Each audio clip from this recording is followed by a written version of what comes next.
இவருக்கு வந்து கிட்னி வந்து போயிடுச்சா ரைட்டு கழுவணும்னு சொல்றாங்க. எத்தனை மாசத்துல வந்து எடுத்துட்டு இருக்கிறீங்க? டிசம்பர்ல இருந்து இன்னும் நல்லா தான் இருக்கிறாரு சரிங்களா. ஆனா இன்னைக்கு போனா என்ன சொல்றான்?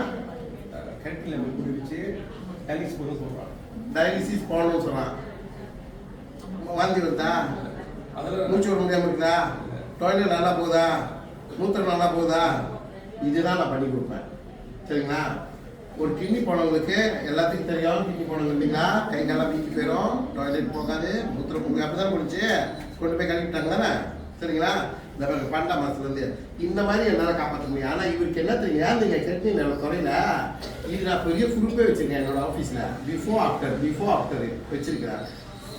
கண்ட்ரோல் இல்லை, இது கண்ட்ரோல் இல்லை. கொஞ்சம் நல்லா இருந்து எல்லாத்தையும் சாப்பிடுங்க சரிங்களா. அதான் உள்ள ஏசி தான் அனுப்பி விட்டா போய் கொஞ்சம் கண்ட்ரோல் பண்ணுங்க. கிட்னி போடுங்க அப்படிலாம் சாப்பிட முடியாது சரிங்களா. பாருங்க ஒரு சின்ன உதாரணம். 12ஆம் மாதம் கிட்னி போச்சுனாங்க, வந்திக்கு மருந்து எடுத்தாரு சரிங்களா, நல்லா ஆகிட்டாரு, இப்போ நல்லா இருக்கிறாரு சரிங்களா. ஆனால் இன்னமும் ஹாஸ்பிட்டல் போனால் கழுவுன்னு சொல்லுவாங்க. அவங்க ரெக்கார்ட் வச்சுட்டு கழுவுன்னு தான் சொல்லிட்டு இருப்பாங்க.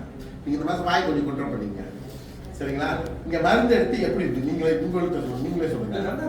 நல்லா இருக்கு என்னங்க சம்பளம் கால் இது போட்டுக்கிறது அதான் ஒரு பிரச்சனை. டாக்டர்கிட்ட போல 11 ரூபாய்க்கு மருந்து எடுத்துருக்கேன், இது வரைக்கும் நல்லா இருக்கு சரிங்களா. எவ்வளோ நாள் 5 வருஷம் இருக்கிறவங்களா இருக்கிறாங்க. இவர் இன்னும் கொஞ்சம் காய் கண்ட்ரோல் பண்ணீங்க, அந்த சாப்பாடு 1 மாதம் கரெக்டாக நீங்கள் சாப்பிடுங்க சரிங்களா. பிரச்சனைகளை உட்காந்து சாப்பிட்டு இருக்காங்க.